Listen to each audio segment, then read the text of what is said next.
Aurangabad municipal corporation के commissioner व administrator Ali जनाब जी श्रीकांत ने आज फरत नगर इलाके का मायना किया, लोगों से मुलाकातें की, लोगों के मसाइल सुने और उन्हें हल करने का तयख्खुन दिया। याद रहे कि पिछले 6 माह से तकरीबन कई याददाश्तें इस इलाके के साकिनान ने म्यूनिसिपल कॉरपोरेशन में सौंपी थी, अफसरान से बातचीत की थी, स्मार्ट सिटी के जिम्मेदारान से बातचीत की थी, लेकिन उन्हें सिर्फ तयख्खुन दिया गया। किसी किस्म का कोई तरक्याती काम इस इलाके में नहीं हुआ। ये फरत नगर इलाका बून स्कूल के आसपास है, जहां लेआउट एरिया होते हुए भी किसी किस्म का कोई डेवलपमेंट का काम नहीं हुआ। ना तो ड्रेनेज लाइन है, ना सड़कें हैं, ना रास्ता दुरुस्त है। ख़ास तौर पर ये मुस्लिम बेल्ट होने की वजह से यहाँ के जो नगर सेवक हैं उन्होंने भी उसे नज़रअंदाज किया। इस तरह की बातें साकिना ने हमारे नुमाइंदे को बताई और कमिश्नर साहब को भी पर्सनली बताई। कमिश्नर साहब ने मजलिस इत्तेहादुल मुस्लिमीन के साबिक़ा ग्रुप लीडर नासिर सिद्दीकी और साबिक़ अपोजिशन लीडर ज़मीर अहमद क़ादरी के साथ तमाम गलियों का मायना किया और तयख्खुन दिया कि बहुत जल्द है तो उनके मसाइल हल होंगे। ख़ास तौर पर जो वहाँ की एक जो नदी है जिसको बहुत कब्ज़ा कर लिया गया है और चारों तरफ से वो नदी बंद हो गई है और बारिश में उसकी वजह से पूरे इलाके में पानी दाखिल हो जाता है। उन्होंने उस नदी का बारीकी से मायना करके ये अफसरान को हिदायत दी कि फौरी तौर पर इसका काम शुरू किया जाए। साथ ही स्मार्ट सिटी से जो 3 रास्ते बनने वाले हैं उन्हें भी बहुत जल्द शुरू करने का तयख्खुन दिया।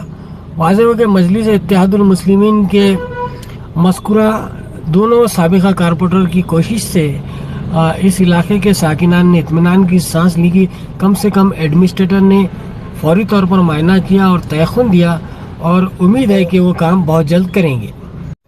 इसी तरह म्यूनिसिपल कमिश्नर व एडमिनिस्ट्रेटर जी श्रीकांत ने बून स्कूल के जिम्मेदारान से भी बातचीत की कि जो ओपन स्पेस फरत कॉलोनी की छोड़ी गई है वो उनके सुपुर्द करना चाहते हैं, लेकिन उसके लिए शराइत ये है कि उसकी देखभाल की जाए और उस इलाके को, उस ग्राउंड को पूरी तरह दरख्तों से हमवार करके चारों तरफ से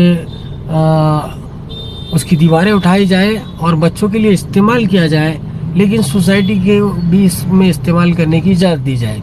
बहरहाल म्यूनिसिपल कमिश्नर के इस दौरे से ये बात वाज़ेह हो गई कि वो अवाम के मसाइल हल करने के लिए बहुत कोशिश कर रहे हैं। कल उन्होंने सुबह 7:30 बजे किलारपुर इलाके का दौरा किया था और आज सुबह जटवाड़ा रोड पर मौजूद फरत कॉलोनी का दौरा करके उन्होंने बताने की कोशिश की है कि वो अवामी मसाइल हल करने के लिए बहुत ज़्यादा कोशिश कर रहे हैं और शहर के जो मसाइल हैं वो इंशाल्लाह बहुत जल्द हल होने वाले हैं।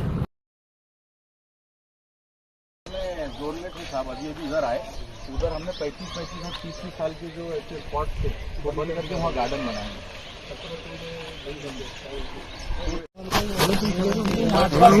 नहीं लिया तो इनके ले लेना, सोसाइटी का गाड़ी आपके घर तक आएगी, आप यहाँ मत डालो बोलते। आप सोसाइटी के लोग जरा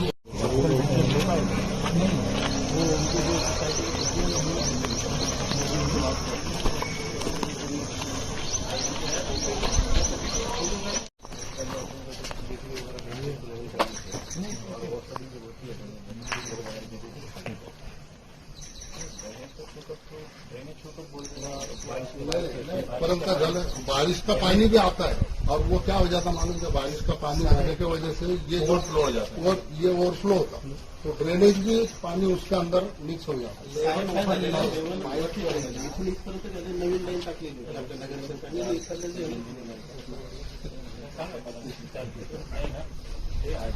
ड्रेनेजचा वर्क जास्त झाला असेल तर आज पण तो प्रॉब्लेम दिसला असता, परंतु ज्या वेळेला पावसाची पाणी पडतो परत ते पावसाची पाणी तुम्ही निचरा करण्यासाठी जर ड्रेनेजला जोडा ते प्रॉब्लेम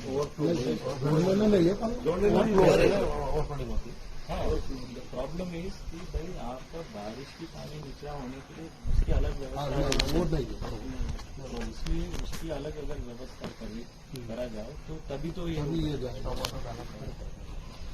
जहाँ जहाँ ऐसी फ्लडिंग है रोड अलॉन्ग विथ स्टॉप तो वो कीजिए। तो ये जब भी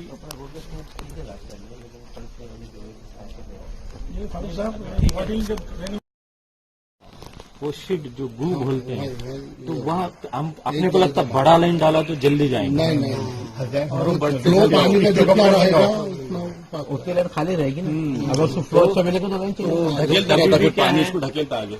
छोटा पाइप है, प्रेशर ज्यादा रहता है, हम दबाते कैसे हैं? हाँ ना पानी को जोर से चाहिए, सारी पुश करे तो प्रेशर तो आएगा। इसलिए हमको जो गैर समझ है कि भाई इस बड़ी लोक संख्या के लिए कितना, अब बहुत सारे ऐसे जो है बड़ा बड़ा करो। वो अब बड़ा करने से बड़ा कब करूंगा मैं? इधर भी इतने लोग आ गए, इतने पॉपुलेशन है, तुम कितने बार फ्लश करोगे यार?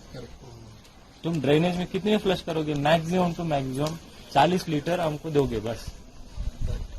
बाकी खाना खाओगे, फिर वो तुम सब चीज अगर ड्रेनेज में जोड़ोगे। अभी ग्रे वाटर है और सीवरेज वाटर है, तुम्हारी ग्रे वाटर कहाँ जा रही है? तो हमको जो गैर समझ है, उल्टा मैं बड़ा लाइन डाल दूंगा तो फिर जल्दी खराब हो जाएगी। क्योंकि क्या है वो एक फ्लश का जो सिस्टम है, हम जो फ्लश करते हैं कितने लीटर रहते हैं, वो क्यों रहता है? वो शीट जो है वो उसका पानी के साथ करना चाहिए। तो अगर फ्लो भी नहीं, तो अगर वो प्रॉब्लम रहता तो मुझे अभी भी दिखता। उसके लिए हमारा एजुकेशन होना, इतने बड़े सोसाइटी, इतने बड़े बड़े लोग हैं, तो आप बोलिए भाई ये मत डालिए, कचरा में दीजिए। वो यहाँ पे आती है, 5-7 साल से आती है। वो अवेयरनेस लाना जरूरी है, साहब का बोलना है, वो अवेयरनेस होना शक्य नाही सर. नहीं उसमें तो शक्य नाही तर मग हा पण शक्य नसणार. काही गोष्टी ज्या आहेत कॉर्पोरेशन तो एक बार तो कर देगी, लेकिन डेली नहीं करेगी.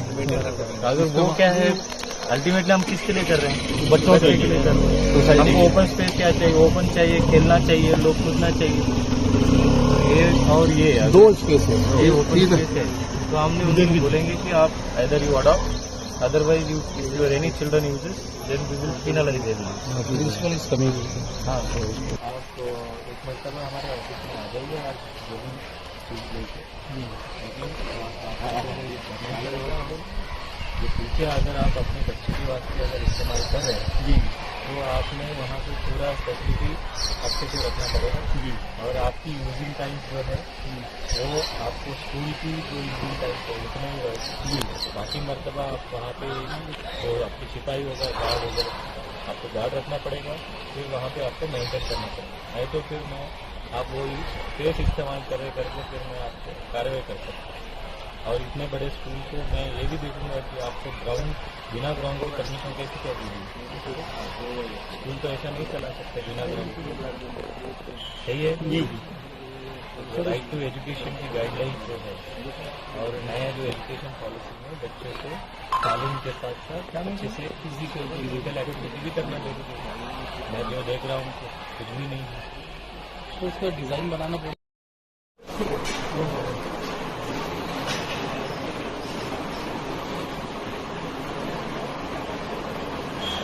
हाँ कितने घर है आपके? खाली आपका सिटी तो ठीक है, वो खाली करने के लिए